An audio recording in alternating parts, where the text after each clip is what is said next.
ഈ സഹോദരി സമാജത്തിൻ്റെ ഈ ഒരു അവസരത്തിൽ എനിക്ക് ഇവിടെ വരുവാനും നിങ്ങളുടെ മുമ്പിലായിരിക്കുവാനും ഒരു അവസരം ദൈവം നൽകി.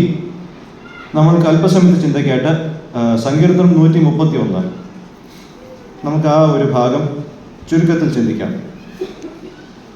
സങ്കീർത്തനം 131. ഈ സങ്കീർത്തനം ദാവീദ് എഴുതുമ്പോൾ മന്ദിരം പണി കഴിഞ്ഞിട്ടില്ല, അല്ലെങ്കിൽ തുടങ്ങിയിട്ട് പോലുമില്ല. 2 ശമൂവേൽ 7-ാമത്തെ അധ്യായത്തിൽ ദൈവം കൊടുത്തൊരു അരുളപ്പാടുണ്ട്. ദൈവം കൊടുത്ത അരുളപ്പാട് ഇതാണ്: ദാവീദ് പണിയാൻ ആഗ്രഹിച്ച ദേവാലയം ശലോമോനായിരിക്കും പണിയുന്നത്.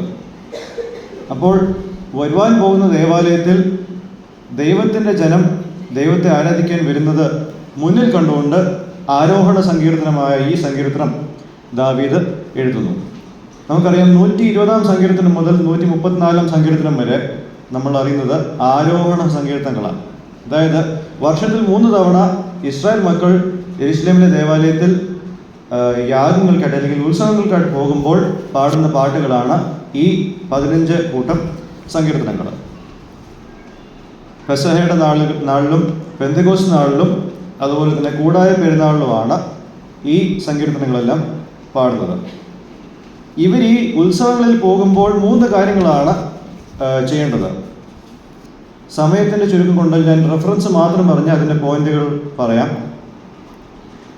പുറപ്പാട് പുസ്തകം 34:20 ആവർത്തന പുസ്തകം 16:17 നമ്മൾ കാണുന്നത് ദൈവം അവർക്ക് കൊടുക്കുന്ന അനുഗ്രഹത്തിനൊത്തവണ്ണം അവർ ഒരംശം ദൈവത്തിന് അവതരിപ്പിക്കണം, അത് വൈകിക്കൂടാ.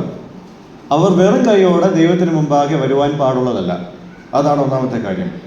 രണ്ടാമത്തെ കാര്യം, അവരുടെ കൊയ്ത്തിൻ്റെ ഒരു ഓഹരി പരദേശികൾക്കും അനാഥർക്കും വിധവമാർക്കും അതുപോലെ തന്നെ അവരുടെ ആദ്യ ഫലവും യഹോവയ്ക്കും അതിൻ്റെ ഒരു ഭാഗം ലേവ്യർക്കും കൊടുക്കണം. ഇതൊക്കെയാണ് ലേവ്യ പുസ്തകം 19-ന്റെ 9-10 വാക്യങ്ങളിലും പിന്നെ 24-ലും 26-ലും നമ്മൾ കാണുന്നത്. 26-ാമത്തെ 24-ാമത്തെ അധ്യായത്തിലും. ഇത് രണ്ടാമത്തെ കാര്യം. മൂന്നാമത്തെ കാര്യം, അവർ ദൈവത്തിൻ്റെ സന്നിധിയിലേക്ക് അടുത്ത് ചെല്ലുമ്പോൾ അവരവരുടെ വീടും അവരുടെ ഉപജീവനവും വിട്ടാണ് ദൈവത്തിൻ്റെ സന്നിധിയിൽ ചെല്ലേണ്ടത്. അതായത് വർഷം തോറും അവർ ചെയ്തുകൊണ്ടിരിക്കുന്ന എല്ലാ കാര്യങ്ങളും നിർത്തിയിട്ടാണ് അവർ ദൈവത്തിന് മുമ്പാകെ ചെല്ലേണ്ടത്. അപ്പോൾ ഈ 3 കാര്യങ്ങൾ അവർ ചെയ്യുമ്പോൾ ഒരു വ്യക്തിയുടെ മനസ്സിൽ ജനുവിനായിട്ടുള്ള ചില ആകുലതകളുണ്ടാവും. ഒന്നാമത്തെ കാര്യം, ദൈവത്തിന് മുമ്പിൽ ഒഴിഞ്ഞ കൈയുമായി വരരുതെന്നുള്ളതാണ് ദൈവത്തിൻ്റെ കൽപ്പന. അങ്ങനെ ഒഴിഞ്ഞ കൈയുമായിട്ട് വരാതിരിക്കാനുള്ളത് ഗ്യാരണ്ടി എന്താണ്? മുൻമഴയും പിന്മഴയും വന്നില്ലെങ്കിൽ എന്താണ് അവസ്ഥ? പലസ്തീൻ എന്ന് പറയുന്ന ദേശം ഭൂരിഭാഗവും, ഒരു വർഷത്തിൻ്റെ ഭൂരിഭാഗവും ഒരു വരണ്ട ഒരു ദേശമാണ്.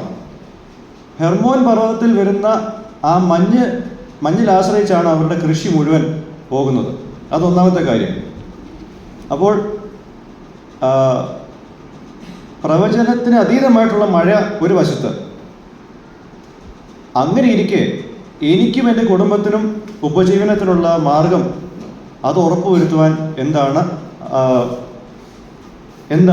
എന്താണ് വഴി? അതായത് എനിക്കും എൻ്റെ കുടുംബത്തിനും ഉപജീവനത്തിനുള്ള മാർഗമില്ലെങ്കിൽ സമൂഹത്തിൽ താഴേക്കിടെ കിടക്കുന്ന ആൾക്കാർക്ക് ഞാൻ ഇങ്ങനെ കൊടുക്കും. എനിക്കൊന്നും കിട്ടിയില്ലെങ്കിൽ പിന്നെ ഞാനിങ്ങനെ കൊടുക്കും. അത് കൊടുത്തില്ലെങ്കിൽ അത് എൻ്റെ പേർക്ക് ഒരു കുറ്റമായിട്ട് അത് കണക്കിടുമോ? അതാണ് രണ്ടാമത്തെ ആകുലത.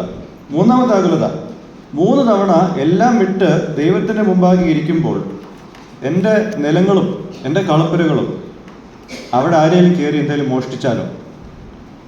അതായത് യഹോവയ്ക്കായിട്ടുള്ള ആദ്യ ഫലവും എല്ലാം കൊടുക്കുമ്പോൾ ബാക്കി എനിക്കുള്ളതാണ്. അതിലാരെങ്കിലും മോഷ്ടിച്ചാൽ ഞാൻ എന്ത് ചെയ്യും? ന്യായമായിട്ടുള്ള ആകുലതകളാണ് ഇവർക്കെല്ലാം ഉള്ളത്. ഇതാണ് ഈ സങ്കീർത്തനത്തിൻ്റെ പശ്ചാത്തലം. ദാവീദിൻ്റെ ജീവിതത്തിൽ താൻ പാലിച്ചിരുന്ന ചില കാര്യങ്ങൾ പിൽക്കാലത്ത് ഇസ്രായേൽ മക്കൾ പാടുകയും അത് അവരുടെ ജീവിതത്തിൽ പ്രാവർത്തികമാക്കുകയും ചെയ്യണം. ദാവീദ് 3 കാര്യങ്ങളാണ് ഇവിടെ ചെയ്യുന്നത്. നമുക്ക് ഒന്നാമത്തെ വാക്യത്തിൽ എന്താണ് കാണുന്നത്? അതിൻ്റെ ആദ്യത്തെ ഭാഗം, ഓ യഹോവേ, my heart is not exalted and my eyes are not raised high. ദൈവം വാസിക്കുന്ന ആ ദേവാലയത്തിൽ ദാവീദ് അഹങ്കാരത്തിൻ്റെ ഒരു ഹൃദയത്തോടെ സമീപിക്കത്തില്ല. ഒരു കുഞ്ഞ് അതിൻ്റെ അമ്മയോട് അതിൻ്റെ ആവശ്യങ്ങൾ പറയുന്നത് പോലെ ദൈവത്തെ ദാവീദ് സമീപിക്കും. അതാണ് ഒന്നാമത്തെ കാര്യം. രണ്ടാമത്തെ കാര്യം, ഒന്നാമത്തെ വാക്യത്തിൻ്റെ രണ്ടാമത്തെ ഭാഗം നമ്മളിങ്ങനെയാണ് കാണുന്നത്: I do not involve myself in great matters or in matters too marvellous for me. മനുഷ്യ മനസ്സുകൾക്കപ്പുറമായിട്ടിരിക്കുന്ന, അതായത് മനുഷ്യ മനസ്സുകൾ കൊണ്ട് പരിഹാരം വരുത്താൻ കഴിയാത്ത കാര്യങ്ങളിൽ ദാവീദ് തലയെടുത്തില്ല. അതാണ് ദാവീദിൻ്റെ രണ്ടാമത്തെ തീരുമാനം. ഈ ദേശം, അതായത് ഈ ജനതയുടെ പശ്ചാത്തലത്തിൽ, പ്രത്യേകിച്ച് ഈ ദേവാലയത്തിൽ ഇവരെല്ലാവരും കൂടി വന്നിരിക്കുമ്പോൾ, ഇതിൻ്റെ പശ്ചാത്തലത്തിൽ ഈ രണ്ട് കാര്യങ്ങൾ നമുക്ക് എങ്ങനെ മനസ്സിലാക്കാൻ സാധിക്കും?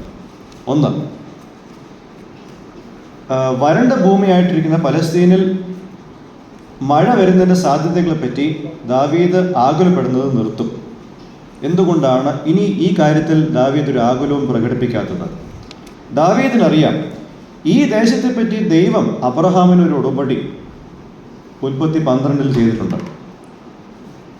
അബ്രഹാമിൻ്റെ സന്തതിയിലൂടെ ഭൂമിയിലുള്ള എല്ലാ കുടുംബങ്ങളും അനുഗ്രഹിക്കപ്പെടും എന്നുള്ളൊരു വാഗ്ദത്വം അതിലുണ്ട്. ആ വാഗ്ദത്വം നിറവേറ്റുന്നതിനായിട്ട് ഈ ദേശത്തിന് അതിൻ്റേതായിട്ടുള്ള റിസോഴ്സസ് ദൈവം കരുതും. അതാണ് ദാവീദിൻ്റെ മനസ്സിൽ ദാവീദ് കാണുന്ന വാഗ്ദത്തം. അബ്രഹാമിൻ്റെ സന്തതികൾ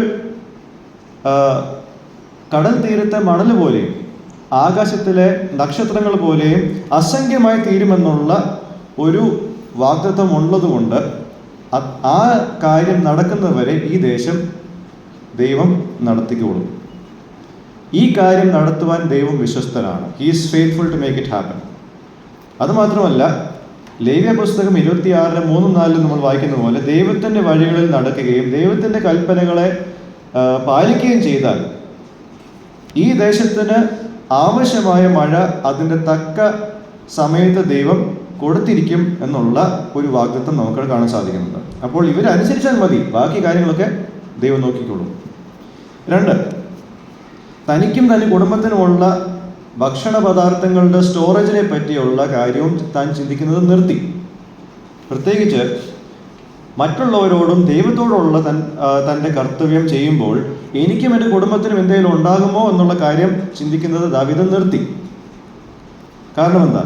ലേവ്യ പുസ്തകം 26:5 നാം കാണുന്നത് പോലെ, ദൈവത്തിൻ്റെ ഉടമ്പടിയോട് അനുസരണം കാണിച്ചാൽ ദൈവം കൊടുത്ത ദൗത്യത്തെ പൂർത്തീകരിക്കാനുള്ള എല്ലാ റിസോഴ്സും ദൈവം തന്നെ കൊടുത്തോളൂ. അതിൽ ദാവീദ് അത്രയും ആലോചിക്കേണ്ട കാര്യമില്ല. ദൈവത്തെ അനുസരിച്ചാൽ മതി. ആ അനുസരണ നിമിത്തം ദൈവം ദാവീദിന് ദൗത്യം ഉണ്ടാക്കുന്ന എല്ലാ കാര്യങ്ങൾക്കും ദൈവം പ്രൊവിഷൻ ഉണ്ടാക്കി കൊടുത്തോളൂ. ഈ ദാവീദിനറിയാം, സ്വന്തം കാര്യത്തിന് വേണ്ടിയിട്ട് സ്വരൂപിക്കുന്ന എല്ലാം ഒരു ക്ഷാമം കൊണ്ട് തീരാവുന്നതേ ഉള്ളൂ. ഉൽപ്പത്തി പുസ്തകം 12, 21, 26 അതുപോലെ തന്നെ 41 മുതൽ 44 വരെയുള്ള അധ്യായങ്ങളിൽ ഇതിൻ്റെ തെളിവ് നമുക്ക് കാണാൻ സാധിക്കും. ഇവിടെയെല്ലാം അബ്രഹാമിനും ഇസ്ഹാക്കിനും യാക്കോബിനും അവരുടെ ദേശം വിട്ട് വേറൊരു ദേശത്തേക്ക് മാറി താമസിക്കേണ്ടി വരുന്ന അവസ്ഥയുണ്ട്. അപ്പോൾ ഒരു ഭക്ഷണ പദാർത്ഥം പോലും എല്ലാ കാലത്തേക്കും സ്റ്റോർ ചെയ്യാൻ പറ്റത്തില്ല എന്നുള്ളൊരു വസ്തുത ഉണ്ട്. Nothing can be stored forever. വെള്ളത്തിൻ്റെ സ്രോതസ്സുകൾക്ക് ഒരു വരൾച്ച ഉണ്ടാകാം, എന്തും സംഭവിക്കാം. The future is not in their hands. ഭാവി അവരുടെ കൈകളിലല്ല. എന്നാൽ മനസ്സിലാക്കേണ്ട മറ്റൊരു സത്യം, ദൈവം തൻ്റെ പദ്ധതിക്കും തൻ്റെ ഉദ്ദേശങ്ങൾക്കും അനുസരിച്ചാണ് ലോകത്തെ നയിക്കുന്നത്. അതുകൊണ്ട് ചില സമയത്ത് ചില വരൾച്ചയും ചില ക്ഷാമങ്ങളും ദൈവം അനുവദിക്കുന്നത് അതിനായിട്ടൊരു പദ്ധതി വെച്ചതുകൊണ്ടാണ്. അങ്ങനെ ദൈവം വരൾച്ചയും ക്ഷാമങ്ങളും അനുവദിക്കുമ്പോഴും അതിൻ്റെ ഇടയിൽ ദൈവം തൻ്റെ ജനത്തെ കാത്ത് സൂക്ഷിക്കുന്നുണ്ട്. പ്രത്യേകിച്ച് നമ്മൾ കാണുന്നത്, ലോകം മുഴുവൻ പട്ടിണിയിലായിരുന്നപ്പോഴും ഇസ്രായേൽ മക്കൾക്ക് മിസ്രൈമിൽ കഴിക്കുവാൻ ആഹാരമുണ്ടായിരുന്നു. ഉൽപ്പത്തി പുസ്തകം 41 അധ്യായം മുതൽ അവസാനം വരെ നാം അതാണ് കാണുന്നത്. God allows the famine in Genesis and feeds his people in a sufficient manner. ഈ മൂന്നാമത്തെ ഒരു തീരുമാനം ദാവീദ് എടുക്കുന്നത്, ആരെങ്കിലും തൻ്റെ നിലത്തെ കവർച്ച ചെയ്യുകയോ അല്ലെങ്കിൽ തൻ്റെ കൃഷിയുടെ വിളവിനെ കവർച്ച ചെയ്യുകയോ എന്നുള്ളൊരു ആഗ്രഹത ഉണ്ടെങ്കിൽ അതും നിർത്തി. കാരണം എന്താണെന്നറിയാം? പുറപ്പാട് പുസ്തകം 34:23-24 ദൈവം ഒരു കാര്യം അവിടെ പറയുന്നുണ്ട്. എല്ലാ ജനതയും ദൈവത്തിൻ്റെ സന്നിധിയിൽ ദൈവം അവർക്ക് കൊടുത്ത വീണ്ടെടുപ്പ് ഓർക്കുമ്പോൾ there will be no person in Israel or outside of Israel who will covet that land. ഇസ്രായേലിന് അകത്തോ പുറത്തോ ഒരു വ്യക്തി പോലും ഈ ദേശത്ത് അല്ലെങ്കിൽ ഈ നിലത്തെ ആഗ്രഹിക്കത്തക്ക ഒരു ആൾ പോലും അവിടെ ഉണ്ടാവില്ല. അത് ദൈവത്തിൻ്റെ വാക്കാണ്. ദൈവം അങ്ങനെ ഒരു വാക്ക് കൊടുത്തതുകൊണ്ട് അവർക്ക് ഈ കാര്യത്തിൽ യാതൊരു ആകുലതയും ഉണ്ടാകാൻ പാടില്ല. വീട്ടിൽ നിന്ന് മാറി നിന്ന് ദേവാലയത്തിലേക്ക് പോകുമ്പോൾ ദാവീദിന് ആ ഒരു ആകുലതയില്ല. ദൈവത്തിൻ്റെ വചനം അതാണ് പറയുന്നത്. ഇനി മൂന്നാമത്തെ കാര്യം, David has calmed his soul because his soul has been well taken care of by God. ദൈവം ദാവീദിൻ്റെ ആവശ്യങ്ങളെല്ലാം നിറവേറ്റിയതുകൊണ്ട് ദാവീദിൻ്റെ പ്രാണന് ഒരു ശാന്തതയുണ്ട്. അതാണ് നമ്മൾ രണ്ടാമത്തെ വാക്യത്തിൽ കാണുന്നത്. Surely I have soothed and quieted my soul like a weaned child with his mother. Like a weaned child is my soul within me. ഒരു കുഞ്ഞിനറിയാം അതിൻ്റെ അമ്മ ഭക്ഷണം തയ്യാറാക്കി വെച്ചിരിക്കുന്നുണ്ട്. അതുകൊണ്ട് ആ ഭക്ഷണം തയ്യാറാക്കുന്ന കാര്യത്തിൽ ഈ കുഞ്ഞിനൊരു ആകുലതയും വേണ്ട. He or she just has to depend on the mother. അത് ആ കുഞ്ഞ് ആ മാതാവിനെയോ പിതാവിനെയോ ആശ്രയിച്ചാൽ മതി. ഈ ടെൻഷൻസ് ഒന്നും ദാവീദ് തലയിൽ വെക്കാത്തത് കൊണ്ട് ദാവീദിന് ടെൻഷനൊന്നുമില്ല. കാരണം ദൈവം ദാവീദിൻ്റെ എല്ലാ ആവശ്യങ്ങളും നിറവേറ്റി വെച്ചിരിക്കും. എന്തുകൊണ്ടാണ് ഇങ്ങനെ ഒരു ആശ്വാസം ദാവീദിനുള്ളതെന്നറിയാം. തിരുവെഴുത്തിൽ എഴുതിയിരിക്കുന്ന എല്ലാ സത്യങ്ങളിലും ദൈവം മുൻകാലങ്ങളിൽ എങ്ങനെയാണ് ഇവരെല്ലാം നടത്തിയത് അതെല്ലാം മനസ്സിൽ വെച്ചുകൊണ്ടാണ് ഈ ആശ്വാസം ദാവീദിനുള്ളത്.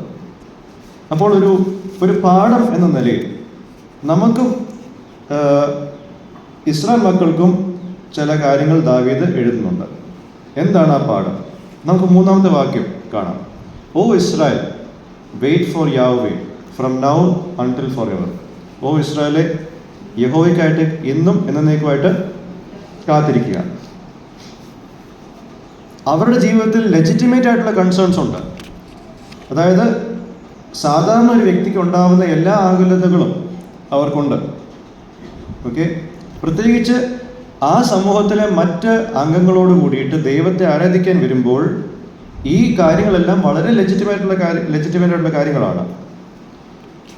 നമുക്കും ദൈവത്തെ അനുസരിക്കാനും ദൈവത്തിനെ നമ്മളുടെ പണം കൊണ്ട് ആദരിക്കുവാനും നമ്മൾ ഒരു മുൻകൈ എടുക്കുമ്പോൾ നമുക്കും പലപ്പോഴും ഇത്തരത്തിലുള്ള ആകുലതകൾ ഉണ്ടാകും.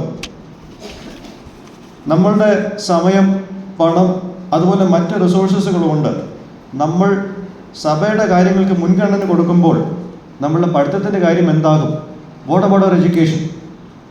നമ്മളുടെ കരിയർ എന്താകും? എല്ലായ്പ്പോഴും ദൈവത്തിൻ്റെ പരിപാടിയായിട്ടിരുന്നാൽ ജീവിതത്തിൽ എങ്ങോട്ടേലും എത്തണ്ടേ എന്നുള്ളൊരു ചിന്ത മറ്റുള്ളവരെ കാണുമ്പോൾ നമുക്കുണ്ടാകും. നമുക്ക് ദൈവിക കാര്യങ്ങളിൽ മുൻഗണന കൊടുത്താൽ നമ്മളുടെ സാമ്പത്തികം എവിടെ നിന്ന് വരും? നമ്മളുടെ സുരക്ഷ എവിടെ നിന്ന് വരും? കരിയറിൽ ഉന്നമനം പ്രാപിക്കുവാനുള്ള അവസരം നമുക്ക് നഷ്ടമാകുമോ? നമ്മളുടെ കൂട്ടുവിശ്വാസികളെ സഹായിക്കാൻ മാത്രമുള്ള ധനം നമുക്കുണ്ടാകുമോ? ഒരു സാമ്പത്തിക മാന്ദ്യം വന്നാൽ എന്ത് ചെയ്യും? ഒരു മെഡിക്കൽ എമർജൻസി വന്നാൽ നമുക്ക് എന്ത് റിസോഴ്സ് ഉണ്ട്? ഇത്തരം കാര്യങ്ങൾ നമ്മുടെ മനസ്സിൽ പലപ്പോഴും വരുന്ന റെഗുലർ കൺസേൺസ് ആണ്. മറ്റൊരു കുഴപ്പം ഞാൻ നമ്മുടെ ഇടയിൽ കാണുന്നത്, many parents have become so materialistic that they don't have a burden for their children to enter ministry in a full-time basis. പലപ്പോഴും നമ്മളുടെ പല മാതാപിതാക്കളിലും ഞാൻ കാണുന്ന ഒരു കുഴപ്പം,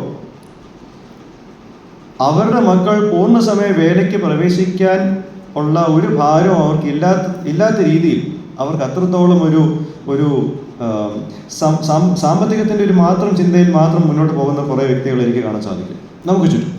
ഞാനൊന്ന് ചോദിച്ചോട്ടെ, നമ്മുടെ ഇടയിൽ കഴിഞ്ഞ 5 വർഷത്തിനിടയിൽ എത്ര യുവാക്കന്മാർ പൂർണ്ണസമയ വേലയ്ക്ക് വേർതിരിഞ്ഞിട്ടുണ്ട്? കഴിഞ്ഞ 5 വർഷം ഓക്കെ പോട്ടെ. കഴിഞ്ഞ 10 വർഷം നമ്മളുടെ സ്ഥലം സഭകളിൽ നിന്നും എത്ര പേര് പോയിട്ടുണ്ട്? ഇനി അതും പോട്ടെ, 15 വർഷം നോക്കാം. എന്നാൽ ഈ കാലയളവിൽ നമ്മളുടെ സഭകളിൽ നിന്നും എത്ര പേര് മെഡിക്കൽ പ്രൊഫഷനിലേക്ക് പോയതായിട്ട് നമുക്കറിയാൻ സാധിക്കും? ഒരുപാട് പേരുണ്ട്. ഞാൻ അതിനെ കുറ്റം പറയുകയല്ല, പക്ഷെ നമ്മളുടെ മുൻഗണന എവിടെയാണെന്നുള്ളതാണ് ഞാനിവിടെ പറയാൻ ആഗ്രഹിക്കുന്നത്. ഒരുപാട് പേരുണ്ട്. ഇൻഫാക്ട് സ്കൂളിൽ കൊമേഴ്സ് എടുത്തിട്ടുള്ള പല വ്യക്തികളും അവരുടെ മാതാപിതാക്കളുടെ സമ്മർദ്ദം നിമിത്തം നഴ്സിങ്ങിന് പോയവരുണ്ട്. കൊമേഴ്സും നഴ്സിംഗും തമ്മിൽ യാതൊരു ബന്ധമില്ലെന്ന് നമുക്ക് എല്ലാവർക്കും അറിയാം, അല്ലേ? എന്നിട്ടും അങ്ങനെ പോയവരുണ്ട്. ഓക്കെ, എന്തുകൊണ്ടാണ് അങ്ങനെ പോകുന്നത്? വിദേശത്തിലുള്ള ഒരു അവസരങ്ങൾ ഉള്ളത് കൊണ്ടും ഒക്കെയാണ്, സാമ്പത്തിക ഉന്നമനം ഉള്ളത് കൊണ്ട് മാത്രമാണ്. യുവാക്കന്മാരും ഇതുപോലെ ഒരുപാട് കരിയർ ഓറിയൻറ്റഡ് ആയിട്ടാണ് ഇന്നത്തെ ലോകം, പ്രത്യേകിച്ച് നമ്മളുടെ ഇടയിലും ചിന്തിക്കുന്നത്. They don't want to even take chances to even think about entering into full-time ministry. പൂർണ്ണസമയം വേലയ്ക്കായിട്ടുള്ള ചിന്ത പോലും അവരുടെ മനസ്സിൽ കടന്നു പോകുന്നില്ല. ഇനി ഉണ്ടായാൽ തന്നെ അവരെ ഏറ്റവും കൂടുതൽ നിരുത്സാഹപ്പെടുത്തുന്ന ആരാണെന്നറിയോ? അവരുടെ മാതാപിതാക്കൾ തന്നെയാണ്. അതായത് ആത്മഭാരമില്ലാത്ത മാതാപിതാക്കൾ തന്നെയാണ് ഈ കാര്യത്തിൽ ഏറ്റവും കൂടുതൽ നിരുത്സാഹം കൊടുക്കുന്നത്. ഈ ഒരു സമയത്ത് മാതാപിതാക്കൾ എന്താ പറയുന്നത്? Study something in the medical field. Medical ഫീൽഡിൽ എന്തെങ്കിലും പഠിച്ച് രക്ഷപ്പെടാൻ നോക്കുക, അല്ലേ? സാധാരണ പറയുന്നത് അതാണ്, മെഡിക്കൽ ഫീൽഡിൽ എന്തെങ്കിലും പഠിച്ച് രക്ഷപ്പെടാൻ നോക്കുക. നമ്മുടെ പൊതുവായിട്ടുള്ളൊരു ചിന്തയാണ് ഞാൻ പറയുന്നത്. ഇസ്രായേലിനും നമുക്കുമുള്ള തിരുവെഴുത്ത്, അതിൻ്റെ അടിസ്ഥാനത്തിൽ നമുക്ക് എന്താണ് ചെയ്യാൻ സാധിക്കുന്നത്? They and we need to look to God all the time, from now until forever. അവരും നമ്മളും ദൈവത്തോട് ഇന്നും എന്നേക്കും നോക്കുക, അല്ലെങ്കിൽ ദൈവത്തെ നോക്കി ജീവിക്കുക എന്നുള്ളതാണ് നമ്മൾ ചെയ്യേണ്ട കാര്യം. അപ്പോൾ എങ്ങനെയാണ് ഇത് ചെയ്യേണ്ടത്? 1. Each person must not approach God with a heart of pride. ഒരാൾ പോലും ദൈവത്തിൻ്റെ സന്നിധിയിൽ അഹങ്കാരത്തിൻ്റെ ഹൃദയത്തോടെ ചെല്ലരുത്. Know that God will provide as you are to be faithful to Him. നിങ്ങൾ ദൈവത്തോട് വിശ്വസ്തത പാലിക്കുമ്പോൾ ദൈവം നിങ്ങൾക്കായിട്ട് കരുതും എന്നുള്ളത് നിങ്ങൾ തിരിച്ചറിയണം. നമ്മളുടെ ഹൃദയത്തിൽ തന്നെ ഈ കൺസേൺസ് എല്ലാം എടുത്ത് നമ്മൾ ഇതിൻ്റെ പരിഹാരമെല്ലാം കണ്ടെത്തും എന്നുള്ളൊരു വിചാരത്തിൽ മുന്നോട്ട് പോയി അവിടെ ദൈവത്തെ നമ്മൾ മാറ്റി നിർത്തിയാൽ അത് അഹങ്കാരമല്ലാതെ വേറെ ഒന്നുമല്ല. To take all of these things into your heart, depend on yourself to solve all of these concerns, leave out God who called into your covenant, that's indeed pride. അഹങ്കാരം എന്ന് പറയുന്നത് ദൈവത്തിലേക്ക് നോക്കുന്നതിന് പകരം സ്വയത്തിലേക്ക് നോക്കുന്ന ഒരു പ്രവണതയാണ്. To look to yourself instead of looking at God. അങ്ങനെ നോക്കുമ്പോൾ ദൈവത്തിൻ്റെ പൂർണ്ണതയെ ചോദ്യം ചെയ്യുന്ന ഒരു അവസ്ഥയിലേക്ക് നാം എത്തിച്ചേരും. We end up doubting the sufficiency of God. God is sufficient to give you your necessities and sustain you. നിങ്ങളുടെ ആവശ്യങ്ങൾക്കുള്ള എല്ലാ കാര്യങ്ങളും നൽകുവാനും നിങ്ങളെ പുലർത്തുവാനും ദൈവം മതിയായവനാണ്. 2. God is sufficient to provide what He has called you to do. നിങ്ങൾ എന്തിലേക്കാണ് ദൈവം വിളിച്ചിരിക്കുന്നത്, അതിനെന്തൊക്കെയാണ് വേണ്ടത്, അതെല്ലാം ദൈവം തരുവാൻ മതിയായവനാണ്. 3. God is sufficient to protect you. നിങ്ങളെ സംരക്ഷിക്കുവാൻ ദൈവം മതിയായവനാണ്. എന്നാൽ ഈ 3 കാര്യങ്ങളിൽ ദൈവത്തിൽ ആശ്രയിക്കാതെ ഈ കാര്യങ്ങളെല്ലാം സ്വയം ഏറ്റെടുത്താൽ അത് അഹങ്കാരമാണ്. അപ്പോൾ മത്തായി 7:7 മുതൽ 10 വരെ യേശു പറഞ്ഞ കാര്യം നാം ചെയ്യണം. What is it? Ask and it shall be given, seek and you shall find, knock and it shall be open to you. ചോദിക്കുവിൻ എന്നാൽ നിങ്ങൾക്ക് കിട്ടും, അന്വേഷിക്കുവിൻ നിങ്ങൾ കണ്ടെത്തും, മുട്ടുവിൻ നിങ്ങൾക്ക് തുറക്കപ്പെടും. ഈ ചോദിക്കുന്നതും അന്വേഷിക്കുന്നതും മുട്ടുന്നതും ആരാ? ഒരു വഴി അറിയില്ല, വഴി അറിയാത്ത ഒരാൾ 2 തരത്തിലുണ്ട്. ഒന്ന്, എത്ര വഴി തെറ്റിയാലും ചോദിക്കാത്ത ആൾക്കാരുണ്ട്. അവരുടെ ഈഗോ ആണ് അവരുടെ ഏറ്റവും വലിയ പ്രശ്നം. അവരുടെ കൂടെയുള്ള യാത്രക്കാരൻ ചോദിക്കും, പറയും, എവിടെയെങ്കിലും ഒന്ന് ഒതുക്കി നിർത്തി ആരോടെങ്കിലും ഒന്ന് ചോദിക്കുക, അല്ലെങ്കിൽ GPS ഓണാക്കുക. ഇല്ല, ചെയ്യത്തില്ല. എന്താ ചെയ്യാത്തതെന്നറിയോ? അവരുടെ ഈഗോ അതിനെ സമ്മതിക്കത്തില്ല. അവർക്ക് തെറ്റിപ്പോയെന്നുള്ളത് സമ്മതിക്കത്തില്ല. എന്നാൽ ചോദിക്കുന്ന ആളാരാ? ഈഗോ ഇല്ലാത്ത ഒരാളാണ്. ആ പ്രദേശത്തെ പറ്റി എനിക്ക് അറിയത്തില്ല എന്ന് തിരിച്ചറിവുള്ള ഒരാളാണ് വഴി ചോദിക്കുന്നത്, അല്ലെങ്കിൽ അറ്റ്ലീസ്റ്റ് മൊബൈൽ എടുത്തിട്ട് GPS ഓണാക്കുന്നത്. The one who knows he needs help and acknowledges that God helps him out is the one who asks. സ്വയം സഹായം വേണമെന്ന് തിരിച്ചറിഞ്ഞ് ആ സഹായം ദൈവത്തിൽ നിന്നും മാത്രമേ ലഭിക്കൂ എന്നുള്ള വ്യക്തി മാത്രമാണ് ഈ 3 കാര്യങ്ങൾ ചെയ്യുന്നത്. So completely trust in Him for your earthly needs as you have trusted Him for your eternal needs. നിങ്ങളുടെ നിത്യമായ രക്ഷയ്ക്കായിട്ടുള്ള കാര്യത്തിൽ ദൈവത്തെ നിങ്ങൾക്ക് ആശ്രയിക്കാമെങ്കിൽ അതിലും എത്രയോ ചെറിയ കാര്യങ്ങൾക്കും ദൈവത്തെ നിങ്ങൾക്ക് മതിയായിട്ട് ആശ്രയിക്കാം. So you can pray like this: God, give me enough for today so that I can depend on you for tomorrow. നാളെയിലേക്ക് ഞാൻ നിന്നിൽ ആശ്രയിക്കേണ്ടതിന് ഇന്നത്തേക്ക് ആവശ്യമുള്ള കാര്യങ്ങൾ എനിക്ക് നീ നൽകണമേ. കർത്താവ് പ്രാർത്ഥന പഠിപ്പിച്ചപ്പോൾ lord give us this day our daily bread, അന്നേക്കുള്ള ആഹാരം ഞങ്ങൾക്ക് നൽകണമെന്ന് പറയുമ്പോൾ ഇത് എപ്പോഴെപ്പോഴാണ് പ്രാർത്ഥിക്കേണ്ടത്? എല്ലാ ദിവസവും പ്രാർത്ഥിക്കണം. എന്നതുപോലെ നാളത്തേക്ക് ഞാൻ നിന്നിൽ ആശ്രയിക്കേണ്ടതിന് ഇന്നത്തേക്ക് എന്നെ പോറ്റി പുലർത്തണമേ എന്നുള്ള ഒരു കാര്യമാണ് ഞാൻ ഇവിടെ അവതരിപ്പിക്കുന്നത്. So may we not be so occupied with providing for ourselves to the point that we don't have God in the picture to do that. ദൈവത്തെ മാറ്റി നിർത്തിക്കൊണ്ട് സ്വയം പോറ്റി പുലർത്തുന്ന ഒരു അവസ്ഥയിലേക്ക് നാം എത്തിച്ചേരുന്നത്. To work with your hands without trusting in the Lord is pride. ദൈവത്തിൽ ആശ്രയിക്കാതെ സ്വന്തം കരങ്ങൾ കൊണ്ട് പ്രവർത്തിക്കുന്നത് അഹങ്കാരമാണ്. To work with your hands while trusting in the Lord is humility. നിങ്ങളുടെ കൈകൊണ്ട് നിങ്ങൾ പ്രവർത്തിക്കുമ്പോൾ അതിൽ ദൈവാശ്രയത്തോടു കൂടിയിട്ട് പ്രവർത്തിക്കുന്നുവെങ്കിൽ അത് താഴ്മയാണ്. രണ്ടാമത്തെ ലെസൺ ഇവിടെ നമ്മൾ കാണുന്നത്: Each of us must not involve in great matters that are too marvelous for the human mind. മനുഷ്യ മനസ്സുകൾക്ക് പരിഹാരം വരുത്താൻ കഴിയാത്ത കാര്യങ്ങളിൽ നമ്മൾ തല ഉണ്ടാക്കിയിട്ട് കാര്യമില്ല. പ്രത്യേകിച്ച് നമ്മുടെ ജീവിതത്തിൽ ഒരുപാട് കാര്യങ്ങൾ മനുഷ്യ മനസ്സുകൊണ്ട് സോൾവ് ചെയ്യാൻ പറ്റാത്ത കുറേ കാര്യങ്ങളുണ്ട്. So leave everything to God when there are a lot of things that doesn't make sense to us. നമുക്ക് യുക്തിപരമായിട്ടുള്ള കാര്യങ്ങൾക്ക് അപ്പുറമായിട്ട് ചില കാര്യങ്ങളുണ്ടെങ്കിൽ അത് ദൈവത്തിന് വിടുക. നമ്മൾ ഇന്ന് ഈ റൂമിലെ സ്വിച്ച് ഓൺ ആക്കി, ഓക്കെ, ലൈറ്റിൻ്റെയും ഫാനിൻ്റെയും എല്ലാം സ്വിച്ച് ഓൺ ആക്കി. ആ സ്വിച്ചിൻ്റെ അകത്തുള്ള ഈ ഫാനിൻ്റെ കണക്ട് ചെയ്യുന്ന വയറിൻ്റെ കളർ എന്താണെന്ന് നമുക്കറിയാമോ? അറിയോ? ഇല്ല. അതറിയാതെ നമ്മൾ സ്വിച്ച് അങ്ങ് ഓണാക്കി. ഓക്കെ, ആ വയർ ഏത് പാത്തിൽ കൂടെയാണ് പോകുന്നതെന്നുള്ളത് നമ്മൾ അന്വേഷിച്ചിട്ടാണോ അത് ചെയ്യുന്നത്? അല്ല, നമ്മൾ സ്വിച്ച് ഓണാക്കി. ഇനി ഇന്ന് രാവിലെ നമ്മളെല്ലാവരും വണ്ടി സ്റ്റാർട്ട് ചെയ്തിങ്ങോട്ട് വന്നു. ഈ വണ്ടി സ്റ്റാർട്ടാക്കുമ്പോൾ അതിൻ്റെ ബോണറ്റ് തുറന്നിട്ട് അതിൽ മെഷീൻസൊക്കെ എന്തൊക്കെയാണ് ചെയ്യുന്നതെന്നുള്ളത് അന്വേഷിച്ചിട്ടാണോ നമ്മൾ കയറിയത് വണ്ടിയിലോട്ട്? അല്ല, സ്റ്റാർട്ടാക്കി വണ്ടി ഓടിച്ചിങ്ങോട്ട് പോന്നു. Okay, so what is the take away from this? Let the shepherd of our soul take full control of our lives. നമ്മുടെ ജീവിതത്തിൻ്റെ ഇടയൻ നമ്മളുടെ പ്രാണൻ്റെ എല്ലാ അധികാരവും ഏറ്റെടുക്കട്ടെ. Let us not embark into a lifestyle where we have to be burdened about all of our needs here. നമ്മളുടെ ആവശ്യങ്ങളെപ്പറ്റി നമ്മൾ മാത്രം ഭാരപ്പെടുന്ന ഒരു ജീവിതശൈലി നമുക്ക് വേണ്ട. അതിലേക്ക് നമ്മൾ പ്രവേശിക്കേണ്ട. അവൻ നമുക്ക് വേണ്ടി കരുതുന്നതാൽ നമ്മളുടെ എല്ലാ ചിന്താഭാരവും അവൻ്റെ മേലെ ഏൽപ്പിക്കുക. Cast all of your cares upon him, for he cares for you. അവസാനമായിട്ട്, each of us must have a calmness of the soul, knowing that God will provide. ദൈവം നമുക്ക് കരുതുമെന്നുള്ളതിൻ്റെ ഒരു ഉറപ്പിൽ നമുക്ക് നമ്മളുടെ പ്രാണൻ്റെ ഒരു ആശ്വാസം, ഒരു ശാന്തത ഉണ്ടാവണം. കുറച്ച് നാളത്തേക്ക് ഏലിയാവിനോട് കെരീത്തിൻ്റെ അടുത്തേക്ക് പോകാൻ പറഞ്ഞു. അവിടെ എങ്ങനെയാണ് തനിക്ക് ഭക്ഷണവും വെള്ളവും ലഭിക്കുന്നതെന്നുള്ളത് ദൈവം പറഞ്ഞു കൊടുത്തില്ല. അതറിഞ്ഞിട്ടല്ല ഏലിയാവ് അങ്ങോട്ട് പോയത്. ദൈവത്തിൻ്റെ വാക്ക് കിട്ടി ഏലിയാവ് അങ്ങോട്ട് പോയി. ഈ പ്രദേശത്ത് വരൾച്ച ഉള്ളപ്പോൾ അവിടെ ദൈവം പോറ്റും.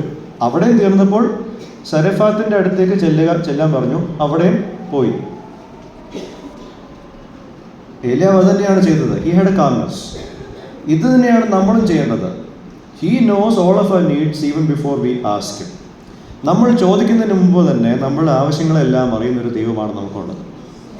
And he will supply for it according to his riches in glory. തൻ്റെ മഹത്വത്തിൻ്റെ ധനത്തിനൊത്തവണ്ണം നമ്മളുടെ എല്ലാ ആവശ്യങ്ങൾക്കും താൻ പൂർത്തി വരുത്തും എന്നുള്ള ഒരു ഉറപ്പ് നമുക്കുള്ളത് കൊണ്ട് നമുക്ക് ഈ കാര്യങ്ങളിൽ നമ്മളുടെ മനസ്സിനെ പതിപ്പിച്ച് നമുക്ക് മുന്നേറാം. ദൈവം നമ്മളെല്ലാവരും സഹായിക്കട്ടെ. ദൈവനാമം മഹത്വപ്പെടുമാറാം.